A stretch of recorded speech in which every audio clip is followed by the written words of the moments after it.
안녕하세요. 기독교 기본 교리 강좌 네 번째 시간을 시작하겠습니다. 네 번째 교리 강좌의 주제는 예수님입니다. 우리가 예수님에 대해서는 많은 것들을 배울 수 있겠지만 이번 교리 강좌에서는 크게 두 가지 주제를 배워보도록 하겠습니다. 먼저 예수님이 이 땅에 오신 이유에 대해서 생각해 보고요. 두 번째로는 중보자 예수 그리스도라는 제목으로 예수님이 이 땅에 계실 때 하신 일에 대해서 한번 생각해 보도록 하겠습니다. 기독교에서 바로 이 예수님에 관한 교리가 차지하는 비중은 절대적입니다. 기독교가 곧 그리스도, 예수 그리스도에 관한 종교이기 때문에 그렇습니다. 선교사님들이 조선에 와서 복음을 전하시기 전에 먼저 중국과 일본에서 복음을 전하셨는데요. 그때 중국과 일본 모두에서 이 그리스도교를 한자어로 기독교로 표시했습니다. 같은 한자인데 물론 중국어와 일본어에서 발음은 다르게 하겠죠. 마찬가지로 이 복음이 조선 땅에 들어왔을 때 한자어로 똑같이 기독교라는 한자로 이제 그리스도교가 소개됩니다. 그리고 그것이 한국식으로 한글식으로 읽히기를 기독교라고 읽히는 것이죠. 그래서 우리말로 기독이라는 단어가 영어의 크라이스트를 의미하게 되었습니다. 헬라어의 크리스토스, 그리스도를 의미하게 되었는데요. 그렇다면 이 그리스도라는 단어의 의미가 무엇인가를 한번 보면 좋겠습니다. 요한복음 1장 41절을 보면 예수님께서 제자들을 부르시는 장면이 나오는데요. 예수님의 12제자 가운데 가장 유명한 제자는 시몬 베드로입니다. 그런데 예수님을 만난 순서상으로는 베드로보다도 베드로의 형제 안드레가 더 먼저 예수님을 만났습니다. 예수님을 먼저 만난 안드레가 이후에 자기 형제 시몬을 찾아가서 이렇게 말합니다. 우리가 메시아를 만났다. 그 말을 듣고 시몬이 자기 형제 안드레와 함께 예수님을 찾아가죠. 그때 예수님께서 그의 이름을 게바라고 바꿔주시는데 그 게바가 곧 또 헬라어로는 베드로가 됩니다. 그런데 앞서 안드레가 시몬을 찾아가서 우리가 메시아를 만났다라고 말했을 때 이 메시아가 번역하면 그리스도라라고 하는 설명이 있습니다. 메시아와 그리스도는 같은 단어입니다. 같은 단어인데 메시아는 원래 이스라엘 사람들이 쓰던 아람어로 메시아이고요. 그것을 헬라어로 번역을 하면 그리스도라는 단어가 됩니다. 그렇다면 당연히 메시아와 그리스도 이 두 단어가 갖는 의미도 같을 텐데요. 그 의미는 바로 기름 부음 받은 자라는 의미입니다. 우리가 메시아를 만났다라는 것은 우리가 기름 부음 받은 자를 만났다라는 이야기였습니다. 그렇다면 이스라엘 사람들에게 그 기름 부음 받은 자가 누구이기에 메시아가 어떤 사람이기에 이 말만 듣고 그 시몬은 예수님을 찾아가게 되었을까 궁금해지는 지점인데요. 그에 대해서는 누가복음 4장 18절과 19절 말씀을 우리가 기억하면 좋겠습니다. 예수님께서 본격적으로 하나님의 아들로서의 사역을 시작하시기 전에 회당에 들어가셔서 이사야 61장 1절과 2절 말씀을 펴서 읽으십니다. 주의 성령이 내게 임하셨으니 이는 가난한 자에게 복음을 전하게 하시려고 내게 기름을 부으시고 나를 보내사 포로된 자에게 자유를 눈먼 자에게 다시 보게 함을 전파하며 눌린 자를 자유롭게 하고 주의 은혜의 해를 전파하게 하려 하심이라 라는 말씀입니다. 이 말씀을 읽으시고 이제 예수님께서는 하나님 나라 복음을 전하시고 사람들을 고치시고 치유하는 사역을 시작하시죠. 왜 순서를 이렇게 하십니까? 이사야가 예언한 바로 그 기름 부음 받은 자가 나다라는 것을 먼저 선포하시고 이제는 그 사역을 시작하는 겁니다. 이사야가 예언한 그 기름 부음 받은 자, 아람어로 메시아가 나타나면 그 메시아는 복음을 전할 텐데요. 그 복음의 내용이 무엇입니까? 포로된 자에게 자유가 선포되고 눈먼 자가 다시 보게 될 것이며 눌린 자를 자유롭게 하고 주의 은혜의 해가 전파되는 그 일입니다. 안드레가 자기 형제 시몬에게 우리가 메시아를 만났다라고 하는 건 바로 이 내용을 포함하는 겁니다. 구약에 그 선지자들이 예언했던 기름 부음 받은 자가 나타났다. 하나님 나라의 복음이 이제 선포될 것이다 라는 것을 전달한 것이죠. 기독교는 바로 이것을 믿는 종교입니다. 2000년 전에 이 땅에 왔던 그 나사렛 예수가 바로 그리스도다라는 사실을 믿는 겁니다. 사도행전에 보면 사도들이 여러 지역을 다니며 증거하였던 복음의 핵심이 예수가 그리스도인 것을 증언하였다라는 말로 설명됩니다. 나사렛 예수가 구약이 예언한 하나님의 선지자들이 예언하였던 그 그리스도이시다라는 것, 메시아다라는 것을 계속해서 이야기하고 증거하는 것이죠. 기독교는 바로 그 사실을 믿는 종교입니다. 그렇다면 왜 예수가 그리스도가 되셔야만 했을까? 그 예수가 원래는 말씀이신 분이라고 했는데 말씀이신 하나님이 육신을 입고 이 땅에 오셔서 왜 하나님 자신이 스스로 그리스도가 되셔야 했는가? 그 이유를 한번 설명해 드리도록 하겠습니다. 그 이유에 대해서는 창조 세계의 완전함에서부터 시작을 해야 합니다. 성부, 성자, 성령 하나님께서 삼위 하나님의 계획 가운데 6일간 말씀으로 세상을 창조하셨습니다. 그리고 지으신 모든 것이 하나님 보시기에 심히 좋았죠.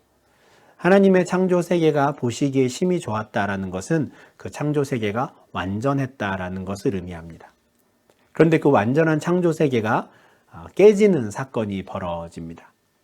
바로 사탄이 아담과 하와를 찾아와서 미혹한 것이죠. 하나님께서 창조 세계를 완전하게 만드신 이후에 그 모든 것을 다스릴 권한을 인간에게 주셨었습니다. 그리고 인간에게는 또 동산 모든 나무의 열매를 마음대로 먹을 수 있는 자유도 주셨죠.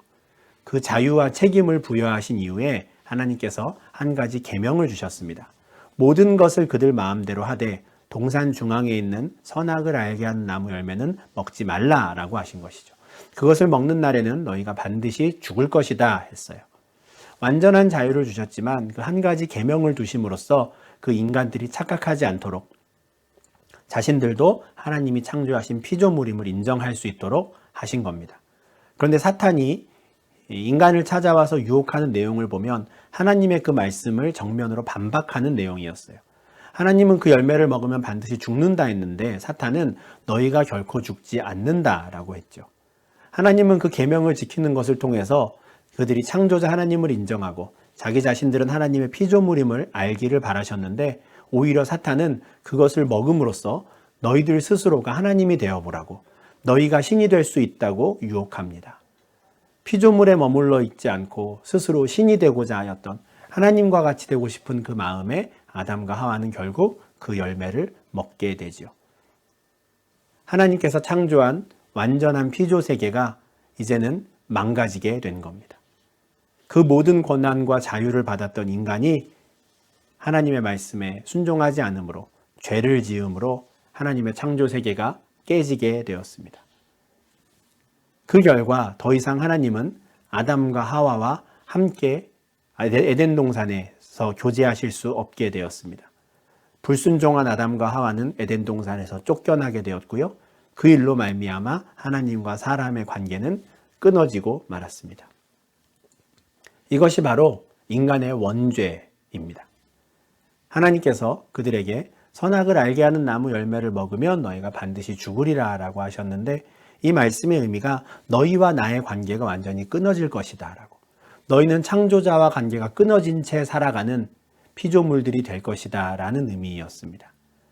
이제 그들은 에덴 동산에서 쫓겨나게 되었고요. 에덴 동산 밖에서 하나님과 관계없는 삶을 살아가게 되었습니다. 어둠 가운데 거하게 되었고 더 이상 빛이신 하나님께로 가까이 나아가지 못하는, 다시는 에덴 동산 안으로 들어가지 못하는 존재가 되고 말았습니다. 이것이 바로 반드시 죽으리라이죠. 영적으로는 그 즉시 하나님과 관계가 끊어졌을 뿐 아니라 이제 이들의 육체도 서서히 죽어가는 그 죽음의 길을 가는 인간의 모습이 되고 말았습니다. 완전한 하나님의 창조 세계, 그러나 인간의 타락으로 말미암아 깨어지고 결국은 하나님과 사이가 끊어져 버린 인간의 모습, 이것이 현재 인간의 상태가 된 것이죠. 지금 이러한 모습에 대해서 로마서 3장 23절은 모든 사람이 죄를 범하여서 하나님의 영광에 이르지 못하는 상태라고 말합니다. 에덴 동산 안으로 더 이상 사람들이 들어갈 수 없는, 빛이신 하나님께 나아갈 수 없는 그 상태를 하나님의 영광에 이르지 못하는 상태라고 하는데요. 그 이유는 모든 사람이 죄를 범하였기 때문이라고 말합니다. 아담 한 사람이 죄를 지었지만 그 죄는 모든 사람이 범한 것과 같게 되었습니다. 왜 그렇습니까?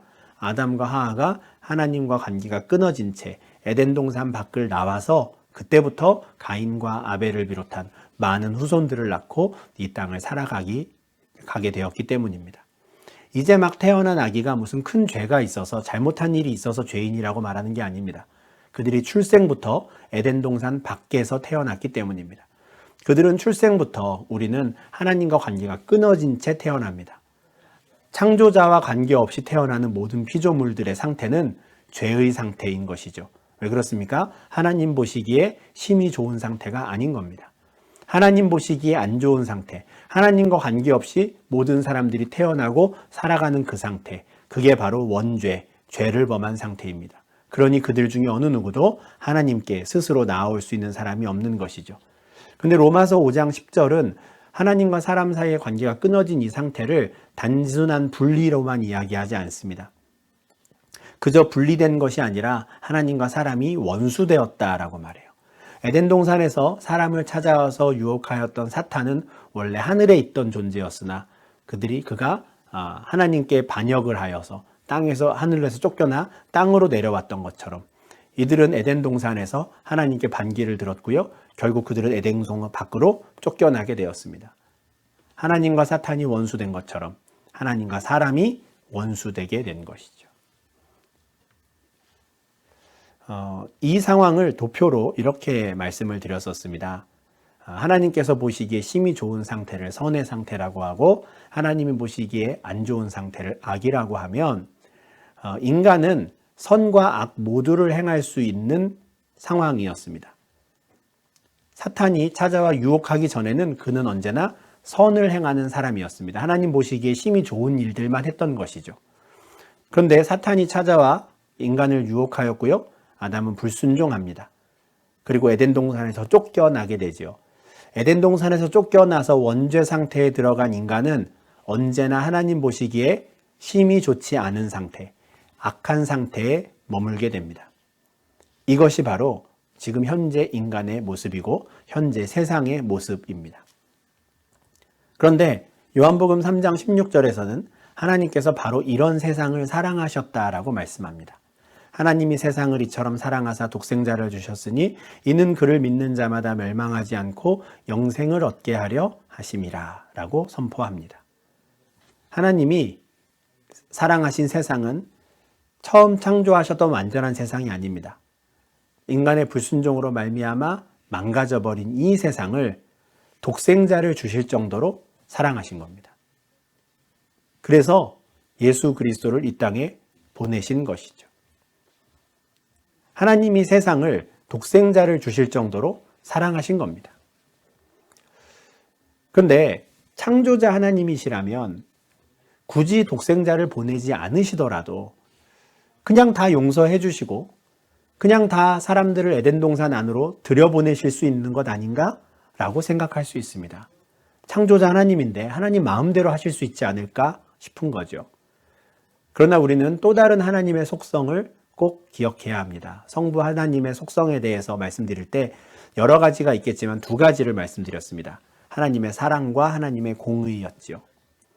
앞서 보여드린 말씀이 하나님의 사랑을 나타내는 대표적인 구절이라면 또 다른 성경 말씀에서는 하나님이 공의로운 분이라고 말합니다. 그분은 완전한 분이고요. 하시는 모든 것이 정의롭고 진실하고 거짓이 없으십니다. 그것이 하나님의 공의로우심이죠. 그런데 만약에 하나님께서 자신의 말을 어기고 자신이 준 계명을 어긴 그래서 에덴 동산에서 쫓겨난 인간을 그냥 아무렇지도 않게 그냥 은근슬쩍 에덴 동산 안으로 받아들이신다면 이 공의로운 하나님의 속성에 위배되는 일이 벌어지는 겁니다. 정의롭지 못한 일이 벌어지는 것이죠. 잘못한 사람이 있는데 그 죄를 묻지 않으시고 그냥 무조건 에덴 동산 안으로 들이시는 것, 이것은 사탄에게 비난받을 일이 됩니다. 사탄이 놀리는 것이죠. 하나님은 정의로운 분이시라면서 공의로운 분이시라면서 어떻게 아무렇지도 않게 그것을 모르는 척 하실 수 있는가 비난하는 일이 되는 것이죠. 세상을 너무나 사랑하셔서 그들과 함께하고 싶지만 이미 망가져버린 그 죄로 인해 아무렇지도 않게 그냥 은근슬쩍 에덴 동산으로 들여보내실 수 없는 것, 이것이 바로 하나님의 공의로운 성품입니다. 그래서 하나님과 사람 사이가 원수된 이 상태를 중재할 중재자가 필요하게 되었습니다. 그것을 성경에선 중보라고 말하는데요. 하나님과 사람 사이를 중재할 사람이 필요해진 겁니다. 이 상황에 대해서는 좀 우리의 상황을 한번 좀 대입하면 좋겠습니다. 우리가 누군가와 싸워서 관계가 나빠졌을 때를 생각을 해보면 나와 다른 사람이 관계가 나빠졌다는 것을 알게 된 누군가가 와서 이 두 사이를 중재하려고 한다고 생각해 보십시오. 그런데 그 사람이 내 말은 듣지도 않고 상대방 말만 듣고 와가지고 중재한다고 나서면 우리가 받아들일 수 있겠습니까? 안 되죠. 아, 이 사람은 저 사람 편이구나, 이렇게 돼버립니다. 그것은 중재자에 필요한 조건이 아닙니다. 중재자에게 필요한 조건은 뭡니까? 사이가 좋지 않은 양쪽 모두로부터 신뢰를 받는 사람이어야 합니다. 아, 이 사람이 최소한 일방적으로 저 사람 편을 드는 사람은 아니야 라는 게 받아들여져야죠. 그래야 양쪽을 중재할 수 있는 최소한의 조건이 갖춰지는 겁니다. 그게 바로 중재자이죠. 하나님과 사람 사이도 마찬가지입니다. 하나님과 사람이 원수되었는데 하나님 편에서나 사람 편에서나 믿을 수 있는 누군가가 중간에 필요했습니다. 이것이 예수님이 이 땅에 오셔서 직접 그리스도가 되셔야 했던 가장 큰 이유입니다. 말씀이신 하나님이 육신을 입고 굳이 이 땅에 오셔야 했던 가장 큰 이유가 바로 이것이죠. 하나님으로부터도 사람으로부터도 양쪽 모두에게서 받아들여지고 인정받는 중재자, 중보자가 되시기 위함이었습니다. 그래서 우리가 그리스도라고 말하는 그 예수는 분명한 사람의 아들이셨습니다. 사람의 편에서 믿을 만한 사람이었던 것이죠. 우리 상황을 아는 분인 겁니다. 육신을 입고 이 땅을 살았던 사람인 거예요. 그에 대한 증거가 성경에 여러 곳에 있습니다. 예수님께서 하나님의 아들로서의 사역을 시작하실 때 동네 사람들이 깜짝 놀래요. 저 사람 목수의 아들이 아니냐. 우리가 저 사람의 엄마도 알고 형제들도 알고 누이들도 아는데 어디서 저런 걸 배워와서 저렇게 하나님 나라 복음을 전하느냐. 사람들이 놀랍니다. 누가복음에서도 마찬가지입니다. 예수님이 하시는 은혜로운 말을 듣고 사람들이 놀래요. 이 사람이 요셉의 아들이 아니냐 하는 것이죠. 동네 사람들은 단 한 번도 저 예수가 하나님이라고 인간이 아닐 것이라고 생각해 본 적이 없습니다. 예수의 아빠도 알고요. 엄마도 알고요. 형제들 누이들도 다 아는데 단 한 번도 예수가 사람이 아니라고 생각한 적이 없어요. 예수는 분명히 사람이었던 것이죠. 예수님이 참 사람이었다라고 하는 것, 사람의 아들이었다라고 하는 가장 큰 증거는 예수님의 형제들의 반응입니다. 형제들은 예수를 믿지 않았습니다. 예수님이 아무리 멋진 말을 하고 아무리 이적을 베풀어도 형제들은 믿지 않았어요. 어떻게 우리 형이, 어떻게 우리 오빠가 하나님의 아들일 수 있는가? 구약 성경이 예언한 그 그리스도일 수 있는가? 아니다라고 말했어요. 왜냐하면 어렸을 때부터 한 집에서 자라면서 단 한 번도 예수님이 사람이 아니라고는 생각하지 않았기 때문입니다. 심지어 예수님의 친척들은 예수님을 보고 미쳤다고까지 했어요. 지가 뭔데 하나님의 아들이라고 하느냐. 말도 안 된다라는 것이죠. 예수님의 생애를 보더라도 예수님은 참 사람이심을 우리는 알 수 있습니다. 예수님은 태어나셨을 때요. 여느 보통의 아기와 같이 강보에 쌓여 있었습니다. 꼼짝 못하고 있었어요. 강보에 쌓여서. 하나님이 그렇게 계신다는 게 참 우리 인간으로서는 이해가 안 됩니다. 이것은 믿음으로 받아들여야 하는 것이지만 그렇게 태어난 예수님이 분명한 인간이셨다라는 건 부인할 수 없는 사실입니다. 그리고 예수님도 음식을 먹는 대로 키가 자랐습니다. 우리 아이들과 똑같았던 것이죠. 예수님 자신도 나는 참 인간이다라는 것을 계속해서 이야기하셨습니다. 내가 만약에 참 인간이 아니라면 살과 뼈가 없을 텐데 나는 있지 않느냐. 그러면서 제자들 앞에서 생선도 드시죠. 이때뿐만이 아닙니다. 이미 제자들은 예수님과 3년 내내 먹고 자고 동거를 계속했어요. 그 제자들 중에 어느 누구도 예수님이 사람이 아니라고 생각한 사람은 없었습니다. 유령이라고 생각한 사람이 단 한 사람도 없었어요. 예수님은 분명한 사람이셨죠. 그러다 보니 예수님도 육체를 가지고 이 땅을 사시다 보니 일을 많이 하시면 피곤하셨습니다. 배가 고프기도 하셨어요. 십자가에 달려 죽기 전에는 목마름도 느끼셨다라고 합니다. 우리와 똑같아지셨던 것이죠. 예수님께서 참 인간이셨다라는 어느 누구도 부인할 수 없는 이유는 바로 예수님의 죽음입니다. 예수님이 참 사람이 아니라면 죽지 않았겠죠. 그런데 예수님이 죽었습니다. 빌라도를 찾아와서 예수님의 시체를 달라고 아리마대 사람 요셉이 요구했을 때 유대 총독 빌라도는 공식적으로 그것을 확인합니다. 예수가 죽었는가? 사형을 집행했던 백부장을 불러서 질문을 하였을 때 백부장이 예수가 죽었다는 걸 확인합니다. 그리고 그 시체를 아리마대 사람 요셉에게 주죠. 예수님이 오랜 시간 숨을 참고 계셨던 게 아닙니다. 예수님은 실제로 죽으셨습니다. 왜 그렇습니까? 예수님은 사람이니 죽으실 수밖에 없는 겁니다. 예수님이 참 사람이시다라는 건 중재자의 역할에 있어서 사람 편에서 참 안심이 되는 일입니다. 아, 예수님도 목마르셨구나. 예수님도 피곤하셨구나. 아, 예수님도 우리 인간이 이 육체를 가지고 산다는 게 얼마나 힘든 일인지, 얼마나 시험에 드는 일들이 많은지 예수님도 아시겠구나. 라고 인간 편에서 믿을 만한 존재가 되시는 겁니다. 그 존재가 되시기 위해서 기꺼이 말씀이 육신이 되어 이 땅에 오신 것이죠. 그럼에도 불구하고 여전히 그분은 하나님의 아들이시오 곧 하나님이셨습니다. 태초에 말씀이 계셨고 그 말씀이 육신이 되어 오셨고요. 그분은 하나님 아버지의 독생자였습니다. 사람의 아들이 돼 동시에 하나님의 아들이셨던 것이죠. 첫 번째 강의에서 특별계시를 하나님의 말씀 성경을 이야기할 때 성경은 인간 저자가 쓴 글이지만 그때 하나님이 성령이 감동하셔서 하나님의 말씀이 되게 하셨다라고 설명드렸습니다. 인간이 쓴 글이 어떻게 하나님의 말씀이 될 수 있는가 믿음으로 받아들인다라고 했죠. 예수님도 마찬가지입니다. 말씀이신 예수님이 어떻게 인간이 될 수 있는가? 인간이자 동시에 하나님인 것이 가능한가? 이건 역시 우리가 믿음으로 받아들이는 겁니다. 성경이 그렇게 이야기하니 하나님의 아들이심을 거듭 이야기하니 우리가 받아들이는 것이죠. 예수님을 낳았던 마리아에게 전해졌던 천사의 소식도 마찬가지였습니다. 천사가 마리아에게 나타나서 내가 잉태하여 아들을 낳을 것이다 라고 했을 때 마리아는 나는 남자를 알지 못합니다 라고 말해요. 난 한 번도 남자와 육체적인 관계를 가진 적이 없습니다. 그런데 내가 어떻게 아이를 갖겠습니까? 라고 질문한 것이죠. 이것이 바로 우리가 사도신경에서 말하는 동정녀 마리아의 그 동정녀의 의미입니다. 남자를 알지 못하는 소녀였습니다. 그런데 그때 천사는 성령이 너에게 임하셔서 너는 아들을 잉태할 것이다 라고 말해요. 성령이 내게 임하시고를 성령으로 잉태하사라고 우리는 고백하지요.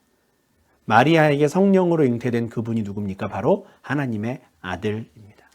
마리아가 낳은 그 아기, 강보에 쌓인 그 아기가 마리아가 낳았으니 인간의 아들이지만 참 인간이지만 동시에 그는 날 때부터 하나님의 아들이셨던 겁니다.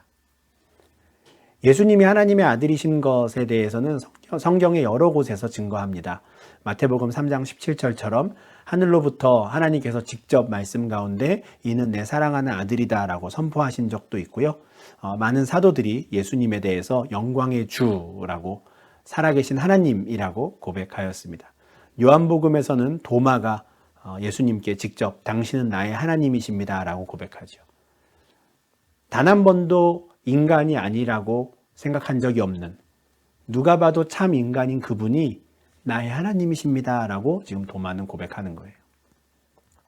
사도 바울은 빌립보서에서 이 땅 가운데 육신을 입고 이 땅에 오신 그 예수는 원래 하나님의 본체이시다. 하나님과 동등한 분이다 라고 말하며 예수님의 신성을 증거합니다.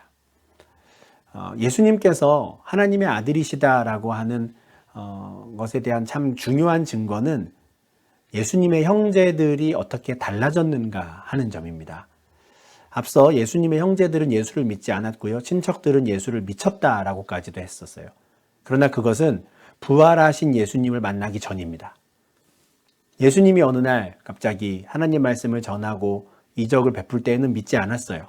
그러나 그들도 부활하신 예수를 만났을 때에는 우리 형이, 우리 오빠가 하나님의 아들인 것을 받아들였습니다. 그분이 곧 하나님이신 것을 받아들이죠.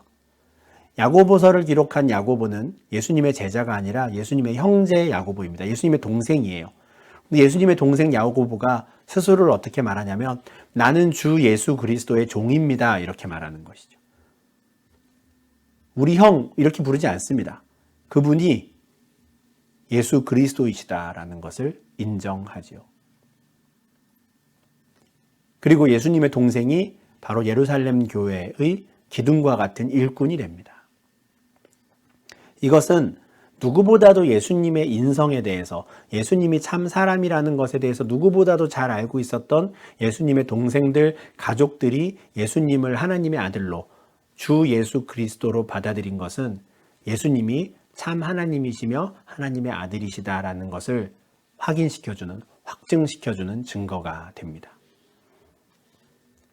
이와 같이 하나님과 사람 사이가 원수되었을 때 중재하기 위해서 이 땅에 오신 예수는 100% 참 하나님이시면서 동시에 100% 참 사람으로 오셨습니다. 그래서 하나님과 사람 사이에서 중재하시는, 하나님으로부터도 사람으로부터도 다 신뢰를 얻는, 그래서 양쪽으로부터 공히 인정받는 참된 중재자, 중보자가 되신 것이죠. 그래서 하나님과 사람 사이가 끊어져 있었을 때 주 예수 그리스도께서 이들을 화해시키시고 이제는 사람이 하나님의 영광에 이를 수 있도록 하나님께서 사람들에게 교제하실 수 있도록 하는 그 연결을 시켜주시는 중재자의 역할을 하게 된 것이죠. 이것이 바로 예수님이 이 땅에 오셔야 하는 이유였습니다. 하나님은 왜 예수님을 보내셨는가? 이 세상을 사랑하셔서입니다. 그러나 하나님이 이 세상을 사랑하셔서 무조건 인간을 용납하실 수는 없었습니다. 공의로운 하나님이시기 때문이죠. 그래서 하나님과 사람 사이를 중재할 수 있는 존재가 필요했고 그분이 바로 예수 그리스도이십니다. 예수님이 이 땅에 오신 이유는 중보자가 되시기 위함입니다. 하나님과 사람 사이의 유일한 중보자는 단 한 분, 사람이신 그리스도 예수뿐입니다. 이것이 바로 말씀이 육신이 되어 우리 가운데 오신 이유인 것이죠. 바로 이 사실을 믿는 것, 이게 바로 그리스도인들의 고백입니다. 말씀이신 하나님이 육신이 되어 이 땅에 오셔서 우리의 중보자가 되어주시며 그리스도가 되셨다라는 것을 믿는 것이 우리의 믿음이고 기독교의 기본 교리입니다. 만약에 이것을 믿지 않는다면 어떻게 되겠습니까? 다시 말해서 예수 그리스도께서 육체로 이 땅에 오셨다는 것을 인정하지 않는 자는 적그리스도입니다.